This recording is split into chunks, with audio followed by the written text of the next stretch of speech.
ॐ सहना भवतु सहनौ भुनक्तु सह वीर्यं करवावहै तेजस्विनावधीतमस्तु मा विद्विषावहै। ॐ शान्ति शान्ति शान्तिः।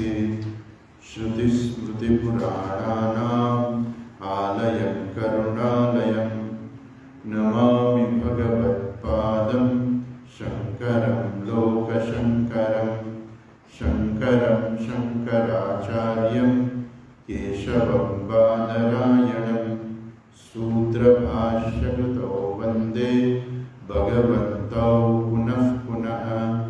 ईश्वरो गुरुरात्मेति मूर्तिभेदविभागिने व्योमवद्व्याप्तदेहाय दक्षिणामूर्तये नमः।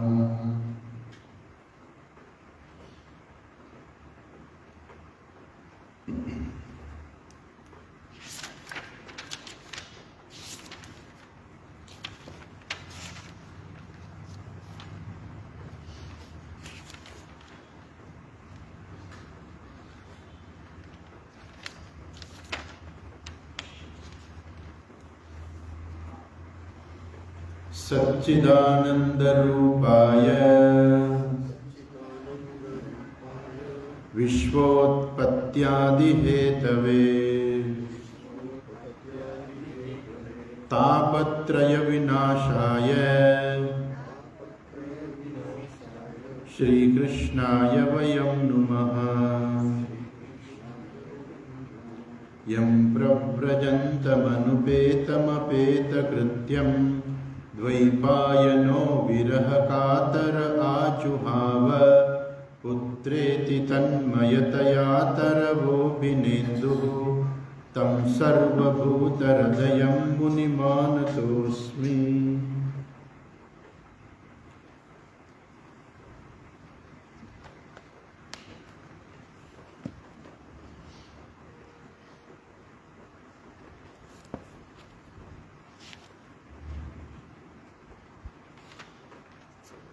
ગઈ વખતે આપણે જોતા હતા કે અર્જુન જે છે એ દ્વારિકાથી આવે છે, યુધિષ્ઠિરને પૂછે છે કે અર્જુન તારું મોઢું આવું કેમ છે, તું આમ એકદમ ઉદાસ થયો હોય એવું લાગે છે શું? શરૂઆતમાં તો અર્જુન કંઈ નથી કહી શકતો, પછી એ કહે છે કે જેને કારણે મારામાં આ બધી શક્તિ હતી, જેને કારણે ગાંડીવમાં શક્તિ હતી, જેને કારણે હું શિવજીની સામે યુદ્ધ કરી પાશુપતાસ્ત્ર પ્રાપ્ત કર્યું, જેની કૃપાને કારણે હું સ્વર્ગમાં જઈ શક્યો, જેની કૃપાને કારણે આપણે યુદ્ધ જીત્યું, એ ભગવાન જે છે એને આપણને દગો દીધો છે, એને આપણને છેતરી લીધા છે, અર્થાત એ પોતે એને દેહનો ત્યાગ કર્યો છે. આ બધી ચર્ચાઓ જે છે આપણે ગયા વખતે જોઈ, અને છેલ્લે એ પણ જોયું કે ભગવાને પછી શું કર્યું, અંતે યાદવોનો પણ નાશ કર્યો.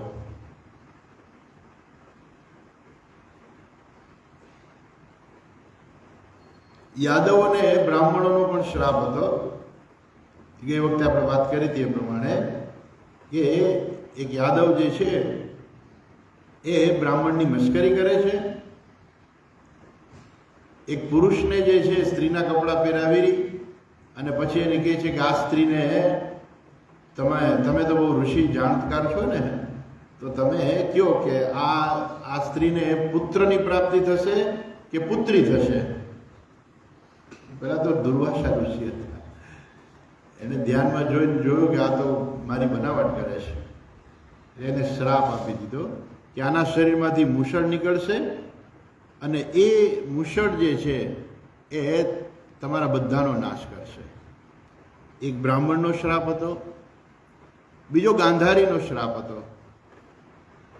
જ્યારે મહાભારતનું યુદ્ધ પૂરું થાય છે પછી ભગવાન ગાંધારીને મળવા જાય છે ત્યારે ગાંધારી કહે છે કૃષ્ણને કે કૃષ્ણ, તમે ઈચ્છું હોત ને તો આ યુદ્ધ તમે રોકી શક્યા હોત, પણ તમે એવું કર્યું નહીં. એ વાત સાચી છે. કહે છે કે જેમ મારા વંશનો નાશ થયો એમ તમારા વંશનો યાદવ કુળનો પણ નાશ થશે. ત્રીજો અર્થ એક એવો હતો કે યાદવો જે છે એ બહુ, હા, આ પુસ્તકો આપવાના રહી ગયા હતા.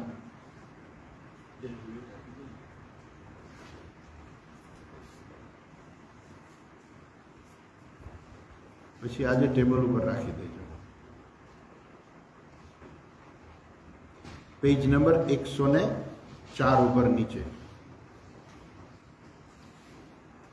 શ્લોક નંબર 23-24.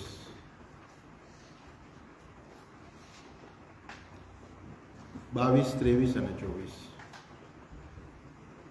મળ્યું બધાને? Page number 104. કદાચ તમારામાં કંઈ નંબરમાં ફેર નથી ને? શ્લોક નંબર 23, 24, 25 મળ્યું? અધ્યાય 15મો. ઓકે, અચ્છા, 102 છે એટલે એક બે પેજ આગળ છે. હા, અધ્યાય 15મો, શ્લોક નંબર 22, 23, 24 સ્કંદ પહેલો. મળ્યું?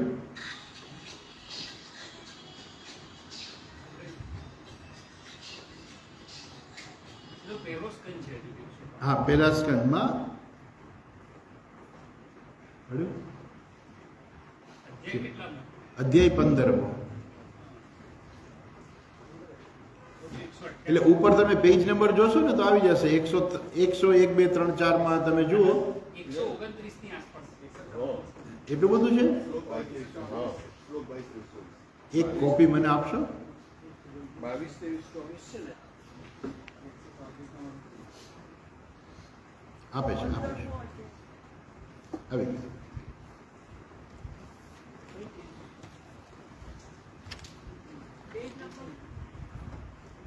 હું કહું, ફરીથી કહું છું. હા,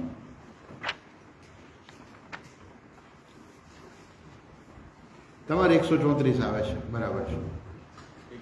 134.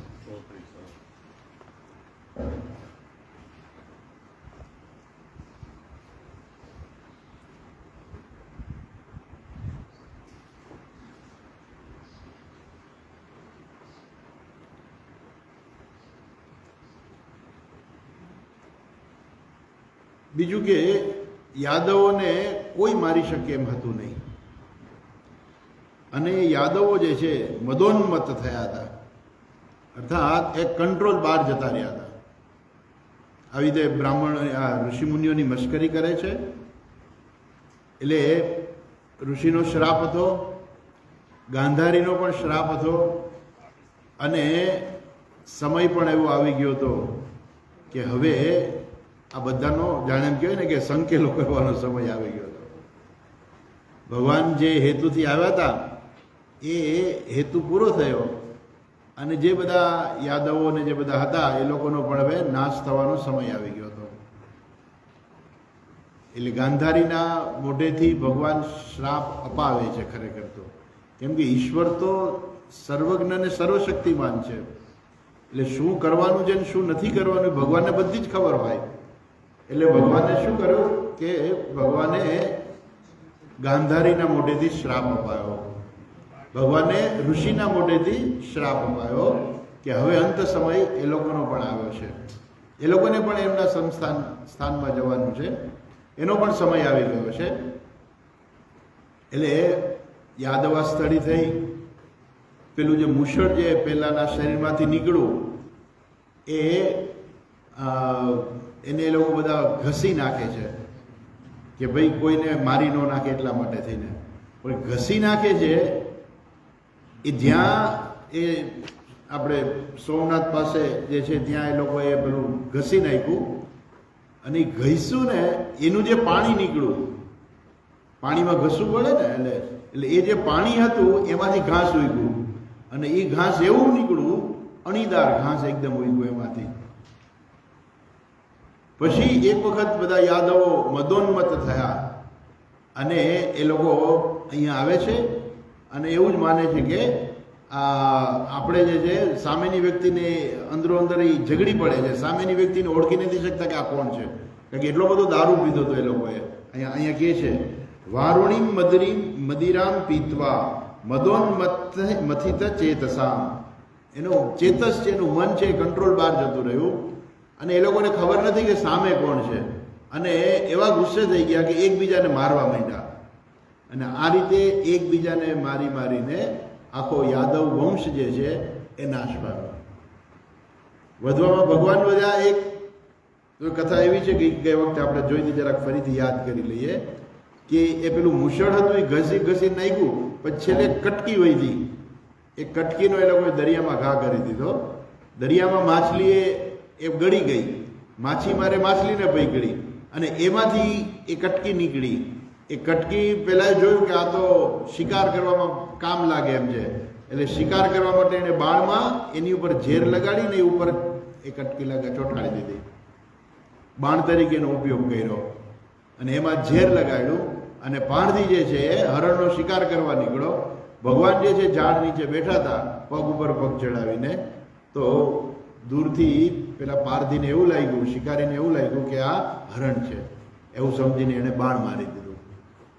ઝેરી બાણ હતું, ભગવાનને માર્યું, ભગવાન લાગ્યું. આમ તો તે વખતે કહ્યું પ્રમાણે કે પગમાં બાણ લાગવાથી માણસ મરી ના જાય, પણ એની અંદર ઝેર હતું એટલે ના જીવી શકે, કોઈ શરીર ટકી ના શકે. પણ આ તો ઈશ્વરનું શરીર હતું, ભગવાન તો ધારે તે કરી શકે. તો ભગવાને કેમ ના કર્યું? ઓલો પારધી આવે છે, નજીક આવે છે અને ક્ષમા માંગે છે કે ભગવાન મને ક્ષમા કરી દો, મેં તમને માર્યા. ભગવાન કહે છે કે ગયા જન્મનો તું છે ને વાલી છો. ગયા જન્મની અંદર મેં તને ઝાડની પાછળ છુપાઈને માર્યો હતો, ત્યારે તે મને પ્રશ્ન કર્યો હતો કે તમે મને શું કામ માર્યો? એટલે ત્યારે ભગવાન કહ્યું હતું કે આવતા જન્મમાં તું મને મારી દેજે, એટલે આપણું ભાઈનું પીટું થઈ જાય સામ. ભગવાનને ખબર છે કે હું શરીર નથી, પણ વાલીને ખબર નહોતી કે હું શરીર નથી. વાલી પાસે જ્ઞાન નહોતું. ભગવાન જાણે છે કે હું શરીર નથી. તો એ વાલીના મનમાં જે એમ હતું, એક મનમાં કે મને કોઈએ આ રીતે મારી નાખ્યો. તો ભગવાન જે છે કૃષ્ણ જન્મની અંદર એ વાલી જે છે પારધીનું રૂપ લઈને આવે છે, અથવા તો એનો એ રૂપે જન્મ થાય છે. એ પારધી જે છે એ ભગવાનને બાણ મારે છે અને ભગવાને પોતાની લીલા સંકેલી લીધી. ખરેખર તો ભગવાનના શરીરનો નાશ થાય જ નહીં. આ અમુક શ્લોક જે છે એ અમુક લોકો સ્વીકારે પણ નહીં, કેમ કે ભગવાન પોતાના શરીરને એ તો અંતર ધ્યાન કરી દે. કારણ કે ભગવાનના શરીરને અગ્નિદાહ આપ્યો એવો ક્યાંય ઉલ્લેખ નથી, પણ ખાલી એટલું થયું કે ભગવાને દેહ ત્યાગ કર્યો. તો દેહ ત્યાગ કર્યો, ભગવાને પોતાની લીલા સંકેલી લીધી. ઈશ્વર છે, આપણે એની લીલા સમજી ના શકીએ સંપૂર્ણપણે, પણ આપણે એટલું કહીએ કે ભગવાને પોતાની દેહની લીલા સંકેલી લીધી અને દેહ ત્યાગ કર્યો. આજે પણ સોમનાથની બાજુમાં ત્યાં છે દેહોત્સર્ગ કરીને જગ્યા છે, ત્યાં ભગવાનનું મંદિર પણ બનાવ્યું છે અને ભગવાનની એવી મૂર્તિ પણ રાખી છે એ લોકોએ. અર્જુન કહે છે કે ભગવાને આ રીતે પોતાના દેહનો ત્યાગ કર્યો છે, કારણ કે તાકાત નથી કોઈ પારધીની કે ભગવાનને મારી શકે. ભગવાનને કોણ મારી શકે? કોઈ ના મારી શકે. પણ ભગવાનને હવે પોતાની લીલા સંકેલવાનો સમય આવી ગયો હતો કે મારે જે કાર્ય કરવાનું હતું એ કાર્ય બધું સંપૂર્ણ થઈ ગયું છે, હવે આ દેહ ત્યાગ કરવાનો સમય આવી ગયો. એટલે ભગવાને પોતાનો દેહનો ત્યાગ કર્યો.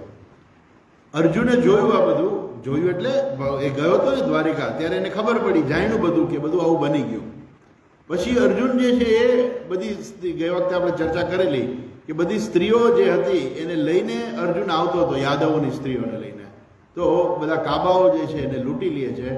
એટલે અર્જુન પાસે ધનુષ પેલું હતું ને ગાંડીવ, એ ગાંડીવની કાંઈ અસર ના થાય. નહીં તો આવો જ મહાન ધનુર્ધર હતો કે જેમાં એણે દ્રૌપદીને જીતી લીધી હતી. એ એવો જે મહાન ધનુર્ધર હતો જેણે આખું મહાભારતનું યુદ્ધ જે છે જે ગાંડીવના સહારે જેણે જીતું, એ અર્જુનનું એ ગાંડીવ કંઈ કામ ના લાગ્યું. એ અર્જુનની શક્તિ જે છે કંઈ કામ ના લાગી. અને એ પોતે જ લૂંટાઈ ગયો. એટલે એ કહે છે કે આ શક્તિ તો ભગવાનની જ હતી અને એ ભગવાન હવે પોતાની શક્તિને જે છે એને પાછી લઈ લીધી. ભગવાન પોતે પણ પોતાના ધામમાં જતા રહ્યા. આ બધી વાત કરી યુધિષ્ઠિરને.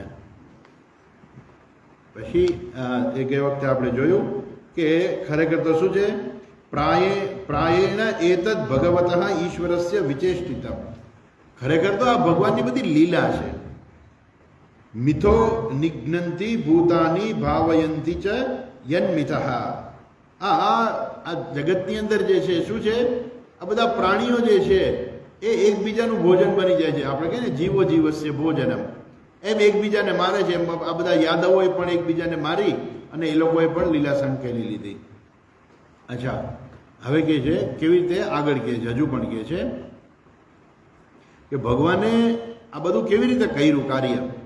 તો કહે છે 135માં પાના ઉપર, જલોકસામ જલે યદ્વત મહાંતો દંત્યણીયસઃ દુર્બલાન બલિનો રાજન મહાંતો બલિનો મિથઃ. જેવી રીતે જલૌકસામ જલે એટલે જળમાં, જલૌકસામ એટલે જળચર પ્રાણીઓ જે છે એ શું કરે છે, યદ્વત મહાંતો તદંત્યણીયસઃ. જેવી રીતે મોટા જળચર હોય ને નાના જળચરને ખાઈ જાય. આપણે ગયા વખતે પણ ચર્ચા થોડી કરેલી એની કે પેલી વેલ માછલી જે છે એનું શરીર એટલું બધું મોટું હોય છે, એ કંઈ શિકાર કરવા ના જાય. એ તો શું કરે, પોતાનું મોઢું ખોલે અને સમુદ્રનું પાણી છે મોઢામાં લઈ લે, મોઢું બંધ કરીને પાણી બધું કાઢી નાખે અને પછી જે જીવો વૈદા હોય એને ખાઈ જાય. જે માછલી કે બીજા કોઈ જીવો કાંઈ જે આવ્યા એ બધું ખાઈ જાય પોતાના પેટમાં. કારણ કે એટલું મહાન જે પેલું વેલ માછલી એટલી બધી મોટી હોય છે કે એને એટલું બધું ભોજન જોઈએ. તો એ ક્યાં શિકાર કરવા જાય? એવી બીજી વેલ માછલીનો શિકાર કરીને તો કંઈ ખાઈ ના શકે. એટલે એ શું કરે છે, વેલ તો મોઢું ખોલે અને પછી મોઢું બંધ કરી દે, પાણી કાઢી નાખે, પછી જે બધા જીવો વૈદા બધાને ખાઈ જાય. તો આ પ્રકારે જે છે જે મોટા, એવી જ રીતે જંગલમાં પણ એવું જ છે. જીવો જીવસ્ય ભોજનમ, મોટા જીવ છે એ નાનાને મારીને ખાઈ જાય છે. એમ અહીંયા પણ આવું શું કર્યું, ભગવાને શું કર્યું, તો કે નિર્બળ જે છે એ બળવાન જે છે એને, બળવાન છે નિર્બળને મારી નાખે છે. તો એ જ પ્રકારે ભગવાને પણ અહીંયા શું કર્યું, સૌથી પહેલા વહેલા એણે શું કર્યું એ બીજા શ્લોકમાં કહે છે 26માં. શું કહે છે જુઓ, એવં બલિષ્ઠૈર્યદુભિઃ મહદ્ભીરિતરાન વિભુઃ યદુભિરન્યોન્યમ ભૂભારાન સંજહારઃ. એવં બલિષ્ઠૈઃ યદુભિઃ. ભગવાને શું કર્યું, પહેલા યાદવોને બળવાન બનાવ્યા અને યાદવોએ શું કર્યું, આ બધા પાપીઓનો નાશ કર્યો. આપણે જોયું કે મથુરામાં જ્યારે હતા ત્યારે પેલો જરાસંઘ જે છે એક અક્ષોહિણી સેના લઈને મથુરા ઉપર હુમલો કરતો હતો. લગભગ 17 વખત એને હુમલો કર્યો. દરેક વખતે ભગવાન શું કરે, એને બધાને મારી નાખે અને જરાસંઘને જવા દે.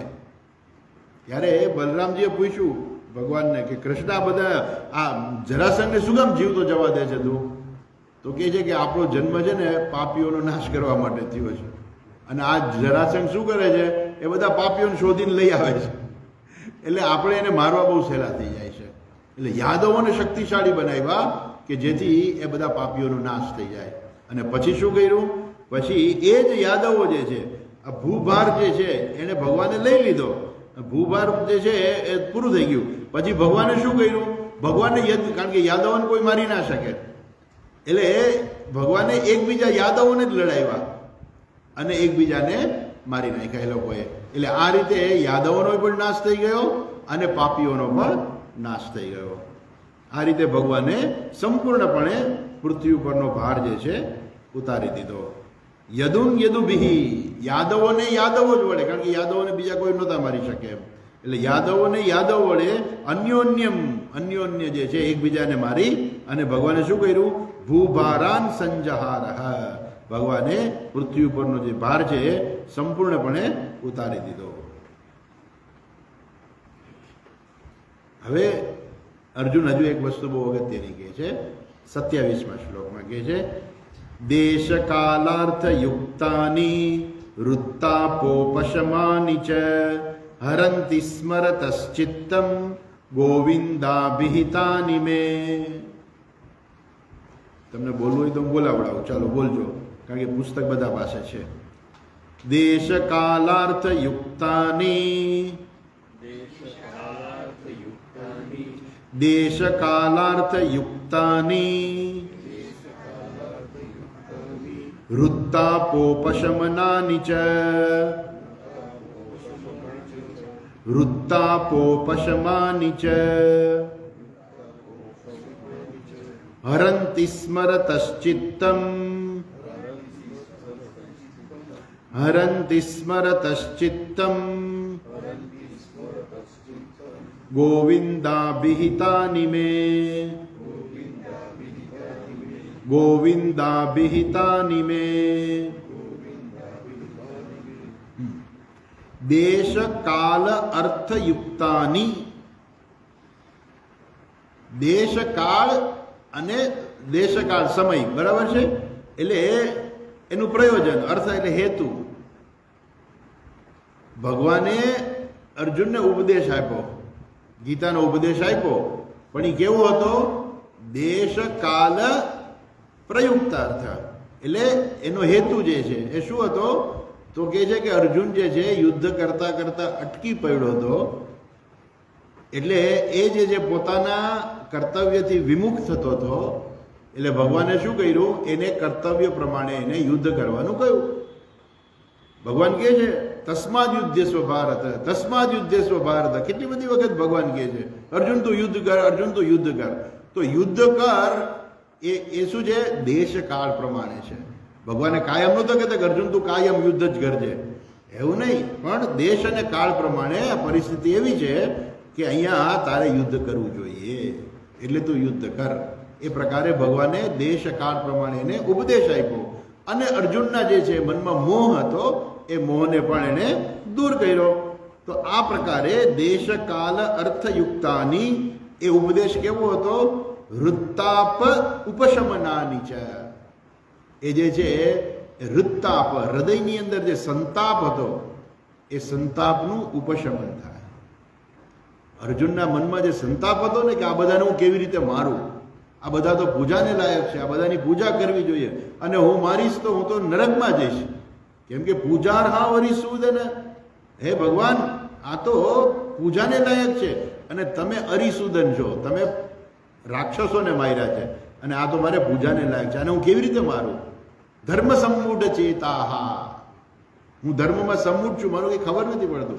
એટલે અંદર કેવું હતો? વૃત્તાપ, એના હૃદયની અંદર સંતાપ હતો.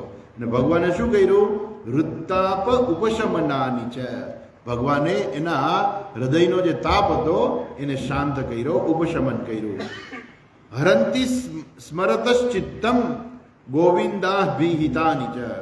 અને અર્જુન કહે છે કે એ જે ઉપદેશ આપ્યો હતો ને, એ ઉપદેશનું સ્મરત, એનું ચિંતન કરતા, એને યાદ કરતા શું થાય છે? ગોવિંદ અભિહિતાની, ભગવાન શ્રી કૃષ્ણે જે મને ઉપદેશ આપ્યો છે એ શું કરે છે? ચિત્તમ હરંતી, એ મારા ચિત્તને, મારા મનને એ હરી લે છે. ભગવાનના ઉપદેશો બધા એવા હતા, ભગવાને આપેલા ઉપદેશો, કે એને યાદ હું કરું છું ને તો એ મારું ચિત્તને હરી લે છે. એનું સ્મરણ કરતા જ ગોવિંદ અભિહિતાની, ગોવિંદ એટલે ભગવાન શ્રી કૃષ્ણ, અભિહિતાની એટલે એને કહેલા, એને ઉપદેશ આપેલા એ જે વચનો જે છે, એ બધા વચનો શું કરે છે? એ બધા વચનોને સાંભળતા જ મારું ચિત્ત જે છે એ હરાઈ જાય છે. હવે અહીંયા અર્જુનનું જે છે બોલે છે, અર્જુનનું પૂરું થઈ જાય છે ભાષણ. કેમ કે યુધિષ્ઠિરે અર્જુનને પૂછ્યું હતું કે અર્જુન તું કે, એટલે અર્જુને આ બધી વાત કરી. હવે ત્યાર પછી સૂતજી કહે છે, સૂત ઉવાચ, મળ્યું? હા, હું બોલાવું છું. સૂત ઉવાચ એવં ચિંતયતો જિષ્ણોઃ एवं चिन्तयतो जिष्णोः कृष्णपादसरोरुहम् कृष्णपादसरोरुहम् सौहार्देनातिगाढेन सौहार्देनातिगाढेन शान्तासीद्विमला मतिः शान्तासीद्विमला मतिः मे मतिः વિમલા મારી મતિ જે છે એ કેવી થઈ ગઈ? શાંત થઈ ગઈ. શાંતા આસીત મારી મતિ જે છે શાંત થઈ ગઈ. અહીંયા શું કહે છે? અર્જુનની મતિ છે શાંત થઈ ગઈ. સૂતજી કહે છે એવં ચિંતયતઃ જિષ્ણોઃ, આ પ્રકારે ભગવાન શ્રી કૃષ્ણનું ચિંતન કરવાથી, ચિંતન કરતા કરતા કોનું ચિંતન કર્યું? જિષ્ણોઃ કૃષ્ણ પાદ સરોરુહમ, ભગવાન શ્રી કૃષ્ણના ચરણ કમળોનું ચિંતન કરતા કરતા શું થયું? સૌહાર્દેન અતિગાઢેન, એટલે એનું જે છે અર્જુનની જે ચિત્તવૃત્તિ જે છે એ કેવી થઈ ગઈ? અત્યંત નિર્મળ અને પ્રશાંત થઈ ગઈ. આ શું બતાવે છે? આ શ્લોક એ બતાવે છે કે આપણા હૃદયની અંદર ક્યારેય પણ જો આવો કોઈ પણ પ્રકારનો ક્ષોભ હોય, હૃદય અશાંત હોય, તો શું કરવાનું? ભગવાનનું ચિંતન કરવાનું. ભગવાનનું ચિંતન કરવાથી શું થાય? આપણા મનના સંતાપ જે છે ને એ બધા દૂર થઈ જાય. આજે લોકોનું જીવન જે છે એ બહુ જ સંતાપવાળું થઈ ગયું છે અને એને કારણે જ એ બધા જે છે બધું બ્લડ પ્રેશર વધી જાય છે. બધાના કારણો આ જ છે મોટાભાગના. ભલે બીજા હેરિટેજ પ્રોબ્લેમ હોઈ શકે, પણ ઘણા ખરા લોકોને જે છે એ વધારે પડતો સંતાપને કારણે જ બીપી વધે છે. અને એ સંતાપનું ઉપશમન કેવી રીતે થાય? આ કહે છે કે ભગવાનના ચરણ કમળોનું જો ચિંતન કરીએ ને તો આપણા બધા સંતાપ જે છે એ શાંત થઈ જાય અને બુદ્ધિ જે છે નિર્મળ થઈ જાય. બુદ્ધિની અંદર ઘણીવાર ફરિયાદ લોકો કરતા હોય ને કે અમારી બુદ્ધિ છે એ ભગવાનમાં લાગતી નથી, તો પરાણે જોતરવાની. અમારી બુદ્ધિમાં જે છે જુદા જુદા કુવિચારો આવે છે કે બીજા ભગવાન સિવાયના વિચારો આવે છે, તો શું કરવાનું? ધરાર. ઇંગ્લિશમાં કહેવત છે, you fake it and make it. તમે કરો અને તમે પ્રાપ્ત કરો. એટલે શું કે તમે પ્રયત્ન કરો તો તમે પ્રાપ્ત કરશો. શેનો પ્રયત્ન કરો? તમે ભગવાનમાં તમારું મન મૂકવાનો પ્રયત્ન કરો. તમે ભગવાન માટે થઈને કંઈક કરો, કંઈ ભગવાનનું વાંચન કરો, ચલો ભાગવતનું વાંચન કરો, ગીતાનું વાંચન કરો. તો ભગવાનમાં મન મૂકવું એટલે શું? એવું નહીં કે ભગવાનનું મોઢું જોઈને પછી મન મૂકવાનું, એવું નથી. ભગવાનમાં મન મૂકવું એટલે તમે ભાગવત છે, ગીતા છે, રામાયણ છે, મહાભારત છે, અથવા તો આપણા બીજા વેદાંતના ગ્રંથો જે છે, ઉપનિષદ છે, તમે વાંચો. તમે જેવું વાંચશો ને એટલે તમારું મન એમાં જશે, અને મન એમાં જશે ને એટલે જે બીજા સંતાપ છે ને એની મેળે જતા રહેશે. આ રસ્તો છે સંતાપને દૂર કરવાનો. એવં ચિંતયત જિષ્ણોઃ કૃષ્ણપાદ સરોરુહમ સૌહાર્દેન અતિગાઢેન શાંતાસીદ વિમલા મતિ. અર્જુનની મતિ જે છે એ નિર્મળ થઈ અને શાંત થઈ. આગળ કહે છે વાસુદેવાંઘ્ર્યનુધ્યાન વાસુદેવાંઘ્ર્યનુધ્યાન પરિબૃંહિતરમ હસા પરિબૃંહિતરમ હસા ભક્ત્યા નિર્મતિતાશેષ ભક્ત્યા નિર્મતિતાશેષ કષાયધિષણોર્જુનઃ કષાયધિષણોર્જુનઃ વાસુદેવ અંઘ્રી અનુધ્યાન. ભગવાન વાસુદેવના ચરણ કમળોનું ધ્યાન કરવાથી, સતત ધ્યાન કરવાથી પરિબૃંહિત રમહસા, સતત ધ્યાન કરવાથી શું થાય છે તો કે છે કે એનાથી જે છે ભગવાનની જે ભક્તિ જે છે એ એકદમ વધી જાય છે. આપણે ભગવાનની ભક્તિ કેમ વધારી શકીએ? તો આ રીતે ભગવાનનું ચિંતન કરવાથી ભગવાનની ભક્તિ વધે છે. એટલે આ પ્રકારે વાસુદેવનું ધ્યાન કરવાથી પરિબૃંહિત રમહસા, અર્જુનની જે છે એ ભક્તિ જે છે એ એકદમ વધી ગઈ. અને ભક્ત્યા નિર્મતિતા શેષ કષાય તિષ્ણોર્જુન, અર્જુન કેવો થયો? નિર્મતિતા શેષ કષાય દિષણોર્જુન, અર્જુન કેવો થયો? નિર્મતિતા શેષ કષાય. કષાય, કષાય એટલે આમ તો કષાયના અર્થ એવા છે કે જે માણસનું મન જે છે ને અનાયાસે જગતના પદાર્થોમાં જાય, અનાયાસે ભોગનું ચિંતન કરવા માટે, અનાયાસે ખોટા વિચારો કરવા માટે, એને કષાય કહેવાય. આપણે આની પહેલા ચર્ચા કરેલી કષાયની. એ તમે ગમે એટલો પ્રયત્ન કરો પણ ધ્યાનમાં બેસો ને મન છે કંઈક એવા વિચાર ચડી જાય કે ઘણીવાર સ્વપ્ન આવ્યું હોય ને કે મને આવું સ્વપ્ન કેમ આવ્યું, આવો તો મેં કોઈથી વિચારે નહોતો કર્યો, આવું સ્વપ્ન કેમ આવ્યું, મને આવા વિચારો કેમ આવે છે, આવા ખરાબ વિચારો કેમ આવે છે, કોઈને મારવાના વિચારો આવતા હોય, કોઈનું અહિત કરવાના વિચારો આવતા, આવા ખરાબ વિચારો કેમ આવે છે? એ કેમ આવે છે ને એનો કોઈ દી પ્રશ્ન ના થાય. વિચારો કેમ આવ્યા એ પ્રશ્ન અસ્થાને છે. એ વિચારોને દૂર કરી દેવાના. કેવી રીતે દૂર કરાય છે? ભગવાનનું ચિંતન કરવાથી આ બધા વિચારો જે છે એ દૂર થાય છે અને ભગવાનની સાથે અનન્ય ભક્તિ જે છે એ થાય છે. અને આ પ્રકારે અર્જુનની જે છે ભક્તિ અત્યંત વધી ગઈ અને એના બધા જે છે એના કષાય જે છે, અર્જુન કેવો થઈ ગયો? નિર્મતિતા શેષ કષાય દિષણોર્જુન, અર્જુન આવો જેના કષાય દૂર થઈ ગયા હોય એવો અર્જુન બની ગયો. અચ્છા, આગળ કહે છે ગીતમ ભગવતા જ્ઞાનમ, ગીતમ ભગવતા જ્ઞાનમ યત્તત સંગ્રામ મૂર્ધની, યત્તત સંગ્રામ મૂર્ધની કાલકર્મ તમોરુદ્ધમ,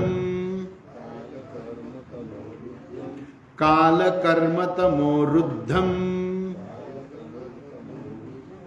પુનરદ્યગમદ વિભુઃ, પુનરદ્યગમદ વિભુઃ. ગીતમ ભગવતા જ્ઞાનમ યત્તત સંગ્રામ મૂર્ધની કાલ કર્મ તમો રુદ્ધમ પુનઃ અધ્યગમત વિભુઃ, પુનઃ અધ્યગમત વિભુઃ. વિભુઃ જે અહીંયા વિભુનો અર્થ છે અર્જુન જે છે.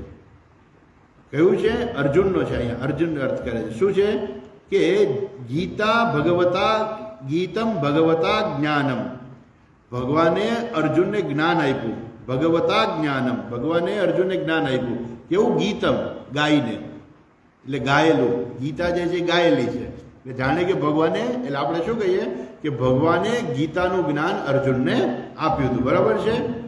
યત્તત, જે જ્ઞાન ભગવાને અર્જુનને ગીતાનું જ્ઞાન આપ્યું હતું તે ક્યારે આપ્યું હતું? સંગ્રામ મૂર્ધની, સંગ્રામ યુદ્ધમાં. અને યુદ્ધમાં પણ કેવી રીતે? મૂર્ધની એટલે યુદ્ધમાં રણસિંગા ફૂંકાઈ ગયા હતા. ખરેખર તો એવું છે કે રણસિંગા ફૂંકાઈ જાય ને એટલે યુદ્ધ શરૂ થઈ જાય. પછી એમાં હવે કોઈ બાકી નથી કાંઈ, પણ છતાંય હજુ કંઈક બાકી રહી ગયું હતું. મહાભારતનું યુદ્ધ એવું છે કે બીજા બધા યુદ્ધ એવા હોય કે રણસિંગા ફૂંકાય એટલે તરત જ યુદ્ધ ચાલુ થઈ જાય, પછી કંઈ કોઈને પૂછવાનું ના હોય. પણ એને બદલે કોઈ યુદ્ધની શરૂઆત નથી કરતું. રણસિંગા ફૂંકાઈ ગયા અને એ જ સમયે અર્જુન જે છે ભગવાનને પહેલાં કહે છે કે બે સેનાની સેનયોરુભયોર મધ્યે રથમ સ્થાપયમેચ્યુત યાવદેતા નિરીક્ષેહમ યોદ્ધુ કામાન અવસ્થિતાન કૈર્મયા સહ યોદ્ધવ્યમ અસ્મિન રણસમુદ્યમે. અર્જુન કહે છે કે ભગવાન બે સેનાની વચ્ચે તમે રથ રાખો અને મારે આ કોની સાથે લડવાનું છે એ જોવાનું છે. ખરેખર એ તો પહેલાં જોવાનું હતું અને ખરેખર વિચારે કરી લીધો હતો. એવું નથી કે અર્જુનને ખબર નથી કોણ સામે આવશે, પણ પણ છતાંય અર્જુને કીધું કે મારે જોવું છે કે મારે કોની સામે લડવાનું છે. એ ગયો તો દુશ્મનને જોવા, અને જોવે છે મિત્રોને જોવે છે, સગા સંબંધીઓ જોવે છે, અને પછી કૃપયા પરયા વિષ્ટહા વિષિદન્નિદમ અબ્રવીત. એકદમ કૃપાથી જે છે એ પરમ કૃપાથી જે છે એ આવિષ થઈ જાય છે, અને પછી ભગવાનને કહે છે કે ભગવાન મારે યુદ્ધ નથી કરવું. પછી જો યુદ્ધ નહોતું કરવું અર્જુન કઈ અચાનક એને લાવીને બેસાડીને જ દીધો. ઘણી વાર એવું હોય ને કે અચાનક કોઈ માણસને ત્યાં એ ભાઈ મને ખબર નહોતી કે આટલું બધું. પેલાને કીધું કે ભાઈ તમારે અમારે ઘણી વખત એવું થતું હોય કે ભાઈ એ સ્વામીજી તમારે થોડુંક બોલવાનું છે એમ. આપણે જઈને ભાઈ મને ખબર નહોતી. એક જગ્યાએ એવું બન્યું હતું ગુરુ પૂર્ણિમાના દિવસે. હું રાજકોટમાં ગયો હતો, અને અમારા એક મિત્ર હતા, એને કીધું કે સ્વામીજી એક સ્કૂલમાં છે ને બાળકો માટે કાર્યક્રમ છે, અને એમાં તમે થોડુંક ગુરુ પૂર્ણિમા વિશે બોલશો? કીધું હા બોલીશ કીધું. પછી ગયો ત્યારે ખબર પડી કે આ તો બધા કેજીના પહેલા ધોરણના બાળકો હતા. આપણને ખબર જ તો હોય કે ભાઈ સામે કોણ આવવાનું છે એમ બોલવા. પછી તો એને એવું ભણાવી દીધું ગુરુ પૂર્ણિમા વિશે, એવું સમજાયું કે એને ટીચર્સે ખુશ થઈ ગયા. તો અર્જુનને એવું નહોતું કે અચાનક આવ્યો ને ઓ અહીંયા તો આટલા બધા યોદ્ધા છે, મને ખબર નહોતી કે અમારે આની સામે લડવાનું છે. એવું કંઈ નહોતું. અર્જુનને બધી જ ખબર હતી કે ભીષ્મ પિતામહ લડવાના છે, દુર્યોધને લડવાનો છે, અશ્વત્થામય છે, દ્રોણાચાર્ય એની સામે લડવાના છે, બધીને ખબર જ હતી, પહેલાંય ખબર હતી. અને જો એને યુદ્ધ નહોતું કરવું તો પહેલાં કેવું જોઈએ કે મારે યુદ્ધ નથી કરવું, પણ એવું ના કર્યું અર્જુને. અને હવે યુદ્ધના મેદાનમાં આવીને કહે છે, પછી ભગવાન એને ઉપદેશ આપે છે અર્જુનને કે આ તારું અત્યારનો જે મોહ છે ને આ ખોટો છે. અને એ જે ઉપદેશ જે છે એ ગીતમ ભગવતા જ્ઞાનમ યત્તત સંગ્રામ મૂર્ધની. એ સંગ્રામમાં યુદ્ધ મેદાનની અંદર જે જ્ઞાન આપ્યું હતું અર્જુનને શું થઈ ગયું હતું? કાલ કર્મ તમો રૂદ્ધમ. આ બહુ અગત્યનો શબ્દ છે, કાલ કર્મ તમો રૂદ્ધમ. આ જ્ઞાન એવું છે કે જો એનું સતત ચિંતન ન થાય ને તો એ જ્ઞાન જે છે કુંઠિત થઈ જાય છે. એટલે શું કે આપણું મન જે છે એ સતત એ જ્ઞાનનું ચિંતન કરવું જોઈએ. એવું નથી કે આથી ગાલો થઈ ગઈ, વાત પૂરી થઈ ગઈ. એક વખત અમે ગીતા વાંચી લીધી, હવે કંઈક બીજું વાંચવું છે. પછી આપણે પૂછીએ કે ગીતામાં તમને વાંચ્યું તો યાદ છે? તો કે ના, કાંઈ યાદ નથી. તો એવું ના હોવું જોઈએ. એ ગીતા ભણીએ ત્યારે ગીતાનું જ્ઞાન પણ આપણામાં હોવું જોઈએ. અર્જુનને શું થઈ ગયું હતું કે આ બધું યુદ્ધ પૂરું થઈ ગયું, પછી આ બધું બન્યું, આ બધો સમય ઘણો જતો રહ્યો, એમાં એને કોઈ દિવસ ચિંતન કરવાનો ટાઈમ જ નહોતો મળ્યો કે ભગવાને ફરીથી આપણે યાદ તો કરીએ કે ભગવાને ગીતામાં શું કહ્યું હતું. એ અર્જુનને ટાઈમ જ નહોતો મળ્યો. એટલે એને કારણે શું થયું હતું? કાલ કર્મ, કાળ પણ એવો જતો રહ્યો, એને કર્મો પણ એવા કર્યા કે એને કંઈ ચિંતન કરવાનો સમય જ ના મળ્યો. અને એને કારણે શું થયું? કાલ કર્મો તમો રૂદ્ધમ. હજુ એક બહુ અગત્યનું છે, તમહા. માણસ ધારે તો સમય કાઢી જ શકે. દુનિયામાં એવું છે જ નહીં કોઈને કે સમય મળે જ નહીં. ઠીક છે કે ભાઈ યુદ્ધ ચાલતું હોય તો ઇવન મહાભારતના યુદ્ધમાં તો એવું હતું કે યુદ્ધ થતું હોય ને તો સવારે એ લોકો પોતાના સ્નાન સંધ્યાએ પાછા કરતા હોય. એવું કંઈ નથી કે એ ના કરતા હોય પૂજાપાઠ સવારના, વહેલી સવારે. કારણ કે યુદ્ધ તો છે જ નહીં સવારે. યુદ્ધ તો રણસિંગુ ફૂંકાય, સૂર્યોદય થાય ત્યાર પછી યુદ્ધ શરૂ થવાનું છે. તો એ પહેલાં એ તો કરી શકતા હોય તો કરતાય હશે કદાચ. પણ માણસ સમય જે છે ભલે યુદ્ધમાં ના કાઢી શકે, પણ ત્યાર પછી તો થાય ને. કંઈ માણસ કાયમને માટે જે છે એ કંઈ બિઝી ના હોય કે મારી પાસે જરાય સમય જ નથી એમ. તો આવો ઉપદેશ હતો. એ અર્જુનને ફરીથી એનું સ્મરણ કેમ ન કર્યું? એનું એક કારણ છે આળસ. તમહા એટલે આળસ. આપણા જીવનમાં પણ આવું થઈ જતું હોય છે. આળસ આવી જાય કે જવા દો ને, કાંઈ નથી વાંચવું, નથી ગીતા વાંચવી, નથી શ્લોકના પાઠ કરવા, નથી કાંઈ આપણે ભાગવત વાંચવું. એ શું છે? એ આળસ છે. સમય છે છતાંય નથી કરવું, એનું નામ છે તમહા, આળસ. એટલે આને કારણે શું થાય છે કે માણસનું જ્ઞાન જે છે ને એ કુંઠિત થઈ જાય છે, રોકાઈ જાય છે, જાણે કે ભૂલી ગયા હોય એવું બધું. કે છે આ જે અર્જુનનું જે જ્ઞાન હતું એ શું હતું? કાલ કર્મ તમોરુદ્ધમ. આ કાળ કર્મને અને આ આળસને કારણે એનું જ્ઞાન છે શું થયું બધું? એ કુંઠિત થઈ ગયું હતું, રોકાઈ ગયું હતું. અચ્છા, એ જ જ્ઞાન જે છે એનું શું થયું? પુનઃ અધ્યગમત વિભુ. ફરીથી એણે જ્ઞાન પાછું પ્રાપ્ત કરી લીધું. એટલે શું? ફરીથી એ જ્ઞાન એને જેને કે સ્પષ્ટ થઈ ગયું. એક જે ગીતાનું જ્ઞાન જે છે ફરી પાછું એને અત્યંત સ્પષ્ટ થઈ ગયું. ગીતમ ભગવતા જ્ઞાનમ યત્તત સંગ્રામ. જે જ્ઞાન ભગવાને ગીતામાં આપેલું હતું એ જ જ્ઞાન એનું શું થયું? તે જ્ઞાન જે કાલ કર્મને અને આળસને કારણે રોકાઈ ગયું હતું, કુંઠિત થઈ ગયું હતું, પુનઃ એ જ જ્ઞાન અધ્યગમત વિભુ. વિભુ એટલે અર્જુન. એટલે અર્જુને એ ફરીથી એ જ્ઞાન જે છે એનું ફરી પાછું સ્મરણ થઈ ગયું. અને એ જ્ઞાન જે છે, આવું અગત્યનું જ્ઞાન જે છે, ફરી પાછું એણે શું કર્યું? દ્રઢ કર્યું. અને એની અસર શું થઈ એ કહે છે. હવે જો ત્યાર પછીનો 31મો શ્લોક. વિશોકો બ્રહ્મ સંપત્ત્યા. વિશોકો બ્રહ્મ સંપત્ત્યા સંછિન્નદ્વૈત સંશયઃ. સંછિન્નદ્વૈત સંશયઃ લીન પ્રકૃતિ નૈર્ગુણ્યાત.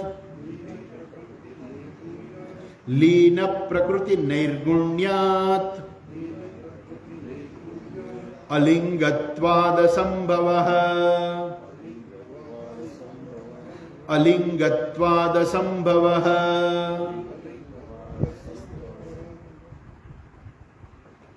વિશોક બ્રહ્મ સંપત્ત્યા. અર્જુન પોતે પણ શોકથી આવિષ્ટ થઈ ગયો હતો. ફરી પાછું એણે પેલું ગીતાનું જ્ઞાન યાદ કર્યું. એટલે શું થયું? એ કેવો થઈ ગયો? વિશોક. એનો શોક જતો રહ્યો. સંછિન્ન દ્વૈત સંશય. દ્વૈતનો સંશય, દ્વૈત વિષયક સંશય એનો નાશ થઈ ગયો, છેદાઈ ગયા. દ્વૈત વિષયક સંશય એટલે શું? કે આ જે ભેદભાવના આપણે જોઈએ છે ને, કે હું અને તમે બધા જુદા છીએ, એ જે ભેદભાવના છે ને એ જ દ્વૈત છે. દ્વૈત એટલે બે નહીં. દ્વૈત એટલે શું? એક કરતા વધારે. એ બધું દ્વૈતમાં આવી જાય. પણ હું અને મારાથી બધું જુદું, એ બધું દ્વૈત કહેવાય. હવે એ દ્વૈત જે છે ને એનું શું થયું? એના વિશેનો જે સંશય, કે દ્વૈત અને અદ્વૈત વચ્ચેનો જે સંશય જે છે એનું શું થયું? સંછિન્ન દ્વૈત સંશય. એ જે એનો સંશય હતો એ બધો છૂટી ગયો. અચ્છા, લીન પ્રકૃતિ. લીન પ્રકૃતિ એની લીન પ્રકૃતિ એટલે એ જે છે અહીંયા એનું અહીંયા શું કહે છે? માયા પ્રકૃતિનું આવરણ તૂટી ગયું. લીન પ્રકૃતિ એટલે માયા પ્રકૃતિનું આવરણ તૂટી ગયું. એટલે આપણને એમ થાય કે માયાનું કોઈ આવરણ હશે. વાંચીએ ત્યારે અર્થો ત્યારે એમ લાગે કે માયાનું કંઈક આવરણ છે તે તૂટી જાય. એ તૂટી જવું એટલે શું? ખરેખર તો કે મનમાં જે સંશય જે છે ને એ જતો રહે. જે સ્પષ્ટ જ્ઞાન છે ને એને જ માયાનું આવરણ તૂટવું કહેવાય છે. બરાબર સમજો. સ્પષ્ટ જ્ઞાન છે ને એ જ માયાના આવરણનું તૂટવા બરાબર છે. માયાનું આવરણ એટલે શું? કે જે સત્ય વસ્તુ જે છે આપણે ન ઓળખી શકીએ. આપણે એમ કહીએ ને કે ભાઈ જાદુગરની માયા જાત. એટલે જાદુગર જે માયા કરે છે, જાદુગર જે જાદુ કરે છે એ આપણને નથી ખબર પડતી કે આ કેમ કરે છે. અને એટલા માટે આપણે કહીએ કે જાદુગરની માયા જાળ છે. એમ આ માયા એટલે શું? કે જે સત્ય વસ્તુ છે આપણે ના સમજી શકીએ. જે એકમ અદ્વિતીયમ બ્રહ્મ જે છે એ આપણે ન સમજી શકીએ. અને એને કારણે આપણે શું કરીએ કે આપણી જે ભેદભાવના જે છે એ ભેદભાવના દ્રઢ રહે. એ ભેદભાવના જે દ્રઢ રહે ને એ શું છે? એ જ આપણું અહીંનું એ આપણી પ્રકૃતિની અંદર આપણે આવી ગયા છીએ. માયાની અંદર ફસાઈ ગયા છીએ. ઘણા લોકો એમ કહે ને કે અમે તો માયામાં ફસાયા છીએ. ઘણા લોકો એવું કહે કે લગ્ન કર્યા ને એટલે માયામાં ફસાઈ ગયા. લગ્ન કરવા એટલે માયામાં ફસાવું નથી કઈ. એવું કંઈ નથી. એમાં સ્વામીજી કહેતા હતા, ગુરુજી સ્વામી દયાનંદજી મહારાજ જે છે એક વખત કહેતા હતા, એક ભાઈને કહું કે ભાઈ તમારી પત્નીને લઈ આવો એમ. તો કે આ મારી માયા છે. તો માયા એ પત્ની એ કઈ માયા નથી. તો આ મારો સંસાર છે, પત્ની એ કઈ સંસાર નથી. સંસાર તો માણસના મગજમાં છે. શું મગજમાં છે? કે હું સંસારી છું, મારો જન્મ છે, મારું મરણ થશે, આ બધો સંસાર છે. અને એ શેને કારણે છે? અજ્ઞાનને કારણે છે. અજ્ઞાનને કારણે સંસાર છે, તો જ્ઞાનથી શું થાય? સંસારમાંથી મુક્તિ. અજ્ઞાનને કારણે માયાનું આવરણ છે, તો જ્ઞાનથી શું થાય? માયાનું આવરણ જતું રહે. જેવી રીતે જાદુગર જે છે તમને આમ કરીને આમ ફૂલ કાઢે તો આપણે એમ થાય કે અરે આ જાદુગરે ફૂલ ક્યાંથી કાઢ્યું? હતું તો નહીં. પછી એની હાથ ચાલાકી, એ હાથ ચાલાકી જે છે ને એ તમને ખબર પડી જાય ને પછી તમને કોઈ જાદુ ન લાગે. આજકાલ બજારમાં બધા જાદુ મળે છે વેચાતા. તમારે કરવું હોય બધા જે તમને આમ જે ન સમજાતું હોય ને એ પેલો જે વેચવાવાળો જે છે એની પાસેથી તમે પૈસા દઈને ખરીદ કરો ને એટલે તમને વસ્તુ આપે અને જાદુ કેમ કરવું ને એ શીખવાડે કે જો તમે આમ કરો ને એટલે તમારા હાથમાંથી ફૂલ નીકળે. કાંઈ ન હોય તો ફૂલ નીકળે, કાંઈ ન હોય તો આમ તમે કરો તો આ બધું થવા માંડે. એ કેવી રીતે કરે છે ને એ સમજવાનું છે. અંદરથી કેટલા બધા ઓલા રમકડા કાઢે, કાંઈ દેખાડે જો આમાં કાંઈ થેલામાં કાંઈ નથી, વળી અંદર હાથ નાખે ને એક રમકડું કાઢે, એમાં પછી દોરી બાંધેલી હોય મકાન જેવું, વળી કાઢે બીજું પેલો ચકલીના માળા જેવું કાઢે રાખે, એક કાઢ્યું, બીજું કાઢ્યું, ત્રીજું કાઢ્યું, પાછું દેખાડે કે જો આમાં કાંઈ નથી, થેલામાં કાંઈ નથી, વળી અંદર હાથ નાખી વળી પાછું આવડું મોટું માળો કાઢે, વળી પાછું આવડું મોટું બિલ્ડિંગ બનાવે. અને આપણે એમ લાગે અરે આટલું બધું ક્યાંથી કાઢે છે? આપણને ખબર નથી ને એટલે જાદુ લાગે છે. પણ સત્ય શું છે? સત્ય એ છે કે એ બધું શું છે કે એને તમે દબાવીને અંદર મૂકી શકો. જ્યારે જાદુગર કાઢે ત્યારે બધું ખુલ્લી જાય, અંદર મૂકીએ તો દબાવાય. એ આપણને ખબર પડી ગઈ ને પછી આપણા માટે જાદુ રહેતું નથી. એ જાદુગરની માયાજાળ આપણા માટે માયાજાળ રહેતી નથી. એમ આ આખી ઈશ્વરની માયા છે. એ માયા શું છે કે જ્યાં સુધી આપણે સમજી નહીં ત્યાં સુધી માયા છે. જ્યાં સુધી આપણને ખબર ન પડે કે જે કંઈ છે બધું ઈશ્વર છે, એકમ અદ્વિતીયમ બ્રહ્મ જ છે, બીજું કંઈ છે જ નહીં, એ જો આપણને સમજમાં થાય આવી જાય, એ જ્ઞાન જો આપણું દ્રઢ થઈ જાય તો શું થાય? તો પછી માયા રહેતી જ નથી. એમ અહીંયા અર્જુનને પણ શું થયું? લીન પ્રકૃતિ. એની જે પ્રકૃતિ જે છે, જે માયા, જેનું અજ્ઞાન હતું એ જતું રહ્યું. નૈર્ગુણ્યાત. નૈર્ગુણ્યાત. હવે નિર્ગુણ અવસ્થાને પ્રાપ્ત કરે છે. નિર્ગુણ અવસ્થાને પ્રાપ્ત કરવી એટલે શું? પેલી જે છે સૌથી નીચેની અવસ્થા જે છે એ તમોગુણ છે.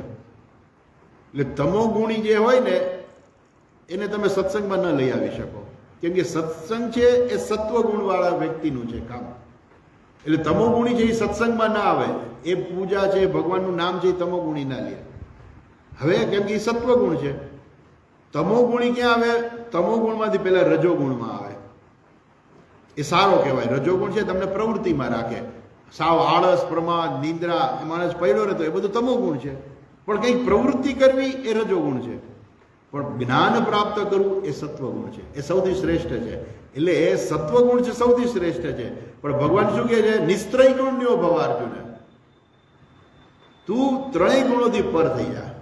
કેવી રીતે પર થવાય ત્રણેય ગુણોથી પર? કે આમાંનું હું કાંઈ છું નહીં. સત્વ, રજસ કે તમસ જે છે એ તો શરીરના બધા ગુણધર્મો છે, મારા કાંઈ છે નહીં. એવી રીતે નિસ્ત્રય ગુણ્ય થવાય.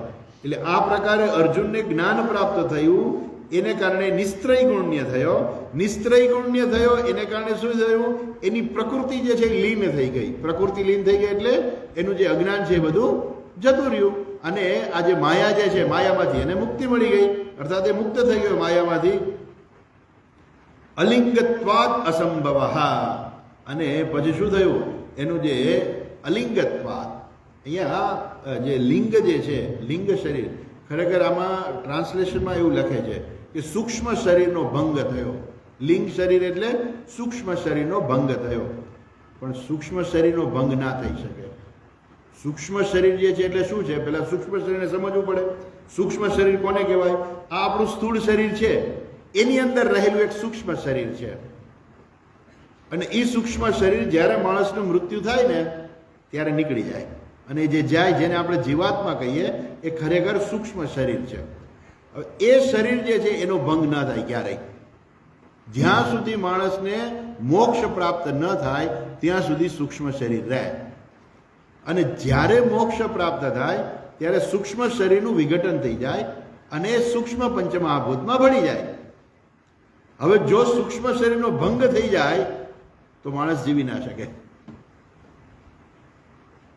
એટલે અહીંયા સૂક્ષ્મ શરીરનો અર્થ આ જે લિંગ શબ્દ જે છે ને, એ લિંગ શરીર આપણું એક ત્રીજું શરીર છે, જે તમને કોઈને લગભગ આપણે ચર્ચામાં આપણે હજુ એની ચર્ચા નથી કરી. ત્રીજા શરીરની પેલું આપણું આ સ્થૂળ શરીર, પછી બીજું સૂક્ષ્મ શરીર જે સૂક્ષ્મ પંચમહાભૂતનું બનેલું છે, અને ત્રીજું જે છે એને કારણ શરીર કહેવાય છે.